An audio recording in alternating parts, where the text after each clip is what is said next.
Tenho 28 anos e sou virgem. Tenho vergonha de não ter transado, mas não apareceu a pessoa legal. E aí, Renata, o que você diria para essa pessoa? Ainda não apareceu a pessoa certa. Então não teve nenhuma pessoa em que a libido foi direcionada. Ainda, sabe? Então isso aí já é uma representação inconsciente de algum BO passado que pode estar tendo. Então, dentro desse sentido, as terapias elas são principais. Por quê? Porque não necessariamente você precisa transar para descobrir o seu bloqueio. Então, vamos supor, você tem um bloqueio, você tem um trauma. Aí tem a cobrança social, porque é uma cobrança social, porque a sexualidade é totalmente distorcida na nossa sociedade. Então, existe uma cobrança social de que você tem que transar, né? Você precisa transar. Como assim você tem 28 anos e você nunca transou? Né? Então, eu lembro da primeira mulher que eu atendi, que ela perdeu a virgindade com 32 anos e a família dela não sabia até então, porque ela não era casada, era de família, né, religiosa, evangélica, enfim. Então, as terapias dentro desse sentido, ela pode resolver muitas coisas. Por quê? Porque você não necessariamente precisa transar para entender seus traumas e seus bloqueios. Então, dentro da terapia, isso é muito importante, muito, muito, muito potencial de desbloquear isso. Porque primeiro você vai entender por que a sua libido não é direcionada ao outro. Porque tem uma questão aí. É uma questão inconsciente, mas tem uma questão aí.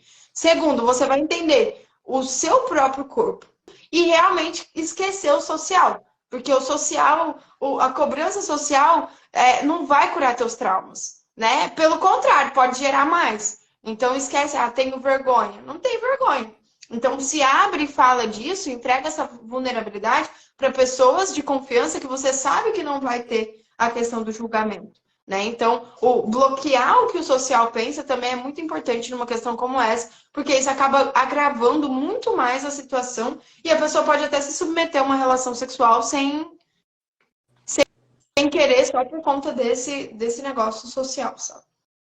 É muito importante que as pessoas não busquem, né, ter que atender a exigências sociais, né, a pressão social de, putz, eu tenho vergonha porque eu sou virgem. Cara, qual o problema de ser virgem, né? Como você mencionou, se você hoje é virgem, se hoje você não teve ainda nenhuma experiência, com certeza não teve oportunidade também porque você pode ter aí algum trauma, algum bloqueio, algum motivo, alguma razão para isso não ter acontecido. Então, assim, buscar uma terapia para tentar entender, buscar entender a razão, buscar a raiz desse problema, porque assim, pode ser questão de crença, muito provavelmente, né? Acontece demais isso. Assim como você também já atendeu uma cliente que também perdeu a virgindade depois de muito tempo, depois de 3 décadas, eu também já atendi pessoas virgens de 40 anos e tal. Então existe muita crença envolvida, existe muito trauma envolvido, muitos bloqueios que foram, né, instalados na mente daquela pessoa lá na infância dela. Então isso é muito comum. O ideal mesmo é você não buscar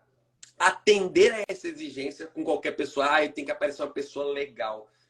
Cara, não funciona dessa maneira. Então é buscar uma terapia, buscar respostas. Bom, uma pergunta aqui que foi direcionada à massagem orgástica, né? O que se esperar da sessão de massagem orgástica?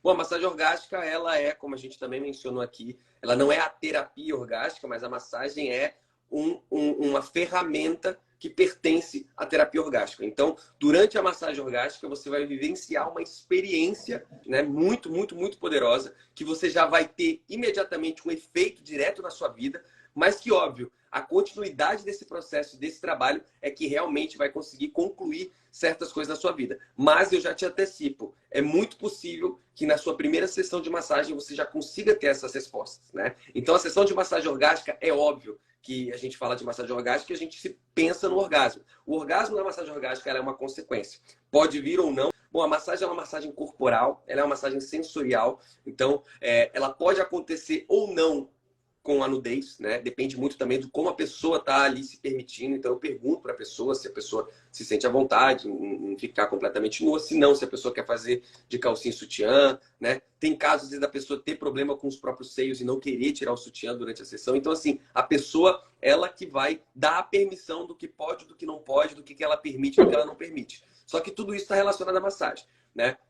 Como também pode ou não pode ter a questão do toque íntimo. né? O toque íntimo direto ali na sua genital. Isso pode acontecer de acordo com o que você está permitindo ou não acontecer, assim como também pode ter o uso de vibradores, né?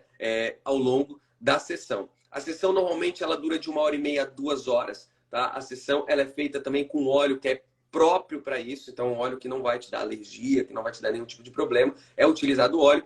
Todo e qualquer toque nas regiões íntimas são feitos com uso de luva, né? Se em algum momento você passou por um profissional que não utilizou a luva para fazer o toque íntimo, saiba que ele não cumpriu com a ética que os profissionais do meio, inclusive do Tantra também, seguem, pelo menos até onde eu sei, seguem também essa filosofia. Então, assim, na massagem tântrica, o toque ele é feito com as mãos, mas o toque íntimo em específico é com as luvas, tá? Então, sempre cobre isso. A massagem orgástica, e assim, como é uma coisa tão prática, e aí acho que a Renata vai concordar comigo também em relação à massagem tântrica, tem que vivenciar.